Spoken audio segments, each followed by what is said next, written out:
तो हेलो सभी लोगों को और फिर से स्वागत है मेरे चैनल में, जिसमें आज हम खेलने जा रहे हैं वापस से 10 मिनट रैपिड फॉर्मेट। और पिछले वीडियो में मैंने कुछ गेम्स दिखाए थे रेटेड होने के लिए, और उसके बाद हमें एक रेटिंग मिली शायद से 990 या 1000 के करीब। और अभी शायद से हमारी रेटिंग 1100 है। तो मैं इस वीडियो में आपको दिखाने वाला हूँ कि 1000, 1100, 1200 इस एलो के लोगों को कैसे आराम से आप हरा सकते हो। और 1000 एलो कोई भी बड़ी बात नहीं है। तो मेरी अभी रैपिड रेटिंग है 1161 इस वाले अकाउंट पे। तो और मैं दिखाने वाला हूँ कि कैसे तुम नॉर्मल सी ओपनिंग्स करके अपोनेंट को हरा सकते हो। सो यहाँ पे हमें मिला है 1d4 और मैं यहाँ पे करता हूँ F5, मगर क्योंकि मैं ये बेसिकली एजुकेशन के लिए बना रहा हूँ तो मैं यहाँ पे नॉर्मल मूव करूँगा, जो कि मैक्स ऑफ द लोग करेंगे। तो D5 मैं यहाँ पे गैम्बिट भी कर सकता था, मगर मैं रिकमेंड करूँगा कि 1161 रेटिंग पे तुम इंग्लैंड गैम्बिट तो ना करो। और ये एक्चुअली मेरी फेवरेट ओपनिंग है। लंदन सिस्टम बारे में क्या कहना है, मैं क्या बताऊँ। तो यहाँ पे तुम्हारे पास कुछ ऑप्शंस होते हैं, तुम चाहो ये नाइट डेवलप कर सकते हो, बट मैं कहूँगा तुम लंदन को कॉपी करो थोड़ा सिमेट्रिकल लंदन बनाने के लिए। तो अब हमें देखना होगा कि वो लंदन को कितना अच्छे से जानता है। अगर वो गहराई से जानता होगा वो यहाँ पे जोबावा लंदन नहीं करेगा, क्योंकि वो तभी करना चाहिए जब हमारी ये दोनों नाइट इधर हो, ऐसे तभी ये वाला वेरिएशन काम आता है। मगर उसने जोबावा लंदन कर दिया है। सो क्या कहना अब इस बारे में। हम यहाँ नॉर्मल खेलने वाले हैं, पॉन को डिफेंड करते हुए, थोड़ा सेंटर लेते हुए। और जैसा कि मैंने कहा था जोबावा लंदन में वो यहाँ पे अटैक करता है, तो यहाँ पे हमें फोर्क नहीं कर सकता, क्योंकि गाइस ये देखो हमारा नाइट इधर जा सकता है और ये पॉन प्रोटेक्टेड ही रहने वाला है। हम पुश करके इस नाइट को हटा सकते हैं फ्यूचर में, और ये क्वीन की लाइन भी ओपन हो जाएगी इससे। सो ये सब चीज़ें अवॉइड करनी चाहिए। प्री मैच्योर अटैक्स को तो बहुत ज़्यादा ही अवॉइड करना चाहिए बिगिनर लेवल पे। और वैसे ये बिगिनर नहीं, ये लोग काफ़ी इंटरमीडिएट कह सकते हो इनको। या दो ऑप्शन से पॉन पुश करके अपना बिशप खोल सकते हैं हम, जो कि मेरे ख्याल से काफ़ी अच्छा ऑप्शन है। क्योंकि अगर उसने ध्यान नहीं दिया तो उसकी क्वीन यहाँ पिन भी हो सकती है। ओह माय गॉड, कैसे ये 1100 इलो है गाइस, ये 1100 इलो के लोग हैं। रेटिंग पढ़ो उसकी 1161 इन रैपिड। और वो लोग क्या कर रहे हैं, अपनी क्वीन जानबूझ के पिन करा रहे हैं। वाओ, तुम्हारी क्वीन कहीं नहीं जा सकती है तो मैं तुम्हारा किंग खा जाऊंगा, तो फिर वो तुम्हें थोड़ा बुरा लग जाएगा। तो यहाँ तुम्हें अपनी क्वीन कर देनी चाहिए सैक्रिफाइस, क्योंकि हो सकता है उसके बाद तुम्हें थोड़ा कंपेंसेशन मिल जाए यहाँ पे हमें फोर्क करके। लेकिन वो हमारे लिए ज़्यादा प्रॉप उसने फोर्क भी नहीं किया हुआ होगा इस, मतलब डम्बेस्ट पॉसिबल 1100 इलो मैं देख रहा हूँ। यहाँ वैसे डबल अटैक है, मगर मैं चाहूँगा पहले मैं इसको बचा लूँ। और कुछ लोग सोच रहे होंगे नाइट पीछे भी ले सकता था, हाँ ले सकता था, मगर इससे अच्छा है कि मैं यहाँ रुक रख लूँ। बिकॉज तुम अगर अपने दो माइनर पीसेस दे दो एक रुक के लिए, तो एक्चुअली वो तुम्हारे लिए बुरा होगा। और लगता है शायद इसने ये भी नहीं देखा। और कुछ लोग यहाँ सोच रहे होंगे क्यों ना नाइट से चेक दिया जाए। तो भाई चेक देने के बाद किंग इधर आ जाएगा, उसके बाद तुम्हारा नाइट यहीं फंस के रह जाएगा और तुम थोड़ा मटेरियल लूज़ करोगे। वैसे +6 पॉइंट ऑफ एडवांटेज में कोई ज़रूरत नहीं, और इसी तरह उसने कर दिया है रिज़ाइन। तो मैं बस ये दिखा रहा था कि खैर ये तो हमारे वीडियो आज के वीडियो में डम सा पोएम मिल गया था। तो मैं तुम्हें दिखाता हूँ एक दूसरा गेम। तो इसमें हम खेलना है फिर से ब्लैक से, और इसको रेती ओपनिंग कहते हैं। और मुझे नहीं पता इसको कैसे खेलते हैं, आई मीन इसके अगेंस्ट में क्या खेलते हैं। तो मैं चाहूँगा कि रेती को तुम रेती टाइप लो ही ना, तुम कोशिश करो कि तुम यहाँ पे नाइट इधर रखो, क्योंकि अगर वो E4 करे तुम E5 कर दो और वो नॉर्मल गेम दो। ओ डैम, सॉरी सॉरी, मैंने पहला मूव चला ही नहीं। इतना ऑर्डर बोलो, sorry sorry, oh my God. अब से पहला मूव चल के ही मैं बताया करूँगा, ठीक है। सो इस बार मेरा है वाइट। और क्योंकि तुम लोग D4 नहीं खेलते हो ज़्यादा, तो मैं तुम्हें E4 से एक अच्छी ओपनिंग बताने जा रहा हूँ। ध्यान से देखना इस ओपनिंग को। और ज़्यादा प्रैक्टिस की ज़रूरत नहीं है स्कैंडिनेवियन डिफेंस, जिसमें हमें पॉन काटना ही पड़ता है। एक्चुअली ये वेरिएशन उन लोगों के लिए अच्छी है जो कि ज़्यादा थ्योरी नहीं याद करना चाहते E4 E5 की, या फिर E4 C5 स्कैंडिनेवियन क्या बोलते हैं सिसिलियन डिफेंस किया। तो कुछ लोग सोच रहे हैं कि मैंने डायरेक्टली नाइट से अटैक क्यों नहीं किया, क्योंकि मैं चाहता था कि पहले मेरा एक माइनर पीस डेवलप होकर थोड़ा सेंटर कंट्रोल करे, और फिर दूसरा नाइट आके इसको और थोड़ा थ्रेटन करके पूरा सेंटर लेने। ये दोनों नाइट मिलके कितना अच्छा काम कर रहा है सेंटर में, तो मैं ये चाहता था। और क्वीन के लिए दो अच्छे रिट्रीट स्क्वायर्स होते हैं, एक होता है D8, एक होता है D7, एक होता है A5, जो कि मैं कहता हूँ A5 सबसे अच्छा है, बिकॉज अगर तुम यहाँ पे पॉन पुश करके बिशप इधर लाओगे भी तो तुम एक्चुअली उस पर कोई थ्रेट नहीं बना सकते हो। तो क्वीन को यहाँ पे सेफ ही रखा जा सकता है काफ़ी हद तक। मगर मैं उसके किंग के बारे में सोच रहा हूँ, उसकी पूरी बैक रैंक खाली है, तो इसका हमें फ़ायदा उठाना चाहिए। सबसे पहले हम यहाँ पे करेंगे अपना बिशप डेवलप इस इम्पोर्टेंट डायगोनल पे, और उसके बाद हम इसके बिशप को करेंगे पुश और देखेंगे वो हमारा नाइट काटता है कि पीछे जाता है। ओके, सो पीछे जाना मेरे ख्याल से बेस्ट ऑप्शन था इधर। और यहाँ पे हमारे पास और कुछ ऑप्शन है कि हम पॉन पुश करके बिशप प्रोटेक्ट करें। मेरे को यही सबसे अच्छा लग रहा है, बिकॉज मैं बिशप निकालने के बाद लॉन्ग कैसल करना चाहता हूँ इस तरह से। क्वीन को भी साइड करना पड़ेगा लॉन्ग कैसल के लिए बाय द वे, और वो भी लॉन्ग कैसल करने जा रहा है। Oh my God, long castle मेरे को इतना टेंशन वाला नहीं लगता, लेकिन मैं सोच रहा हूँ शॉर्ट कैसल करके उस पर अटैक करें। और चलो हम अटैक की प्रिपरेशन से स्टार्ट कर देते हैं, उसको लॉन्ग कैसल करने देते हैं। हमारे पास एक ही मूव है, हम शॉर्ट कैसल करके उस पर अटैक करेंगे। और मैं तुम्हें अब सिखाने वाला हूँ अपोजिट साइड अटैक कैसे करते हैं। तो रेटिंग्स पे ज़्यादा ध्यान दो, 1176, 1156। अब ये मत बोलना कि भाई मैं 1400 रेटेड हूँ, मैं 1500 रेटेड हूँ, इससे ऊपर वाले बंदों से मैच दिखाओ। सो हाँ, मैं डेफिनेटली वो भी दिखाने वाला हूँ तुम लोगों को।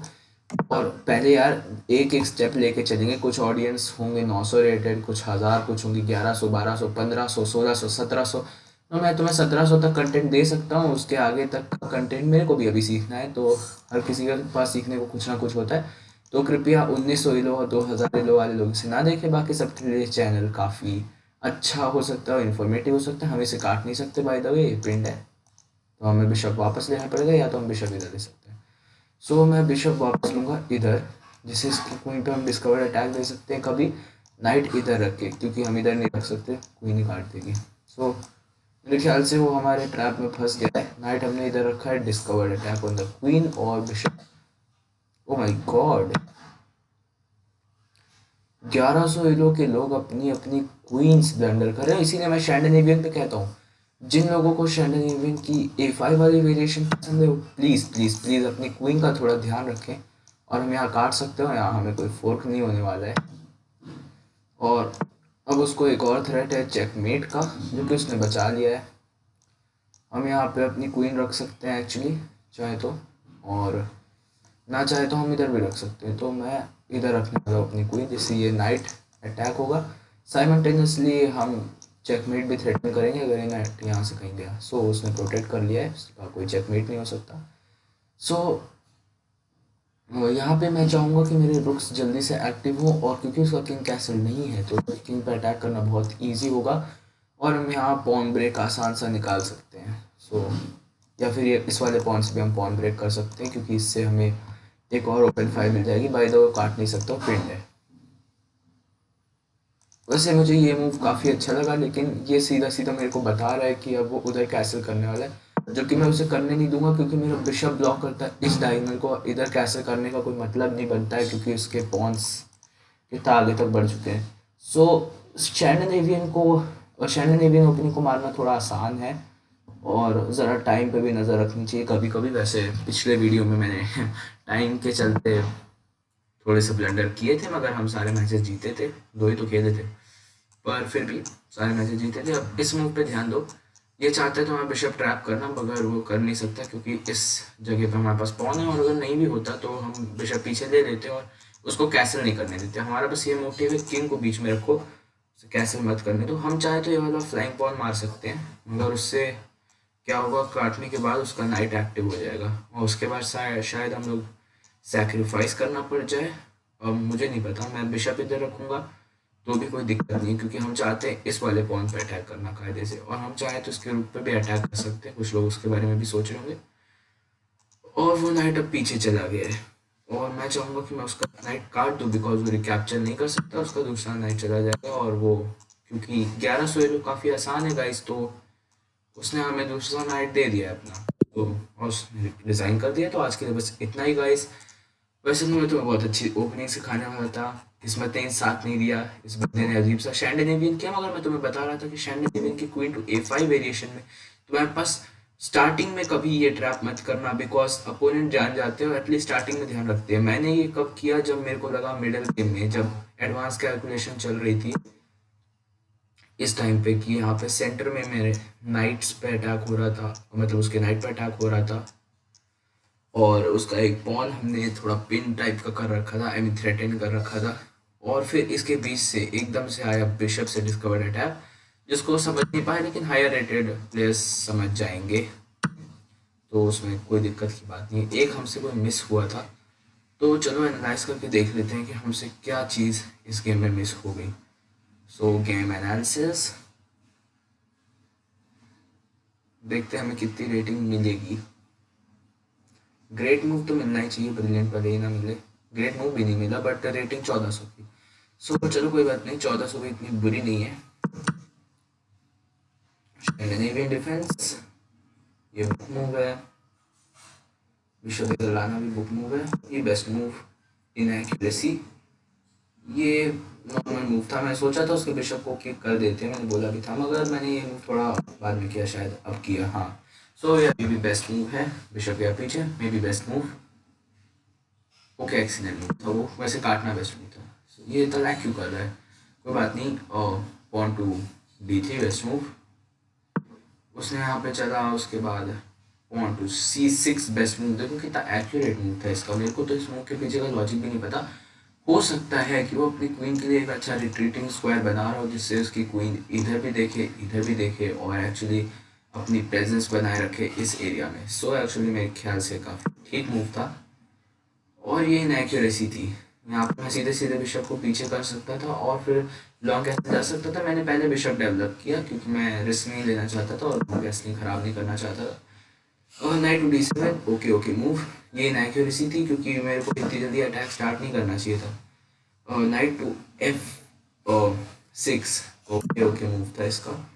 और शॉर्ट कैसल्स इन एक्यूरेसी थी, बट मेरे को लगा वो लॉन्ग कैसल करने वाला है, सो मैंने पहले कैसल कर दी। सो बिशप को थ्रेटन करना एक मिस्टेक है, और बिशप पीछे जाना एक मिस है। यही एक मिस होगा, बिकॉज हम इसकी जगह क्या कर सकते थे, इसका बेस्ट मूव क्या होगा। अरे यार, इसका नहीं, हम अपनी मिस्टेक की बात कर रहे थे।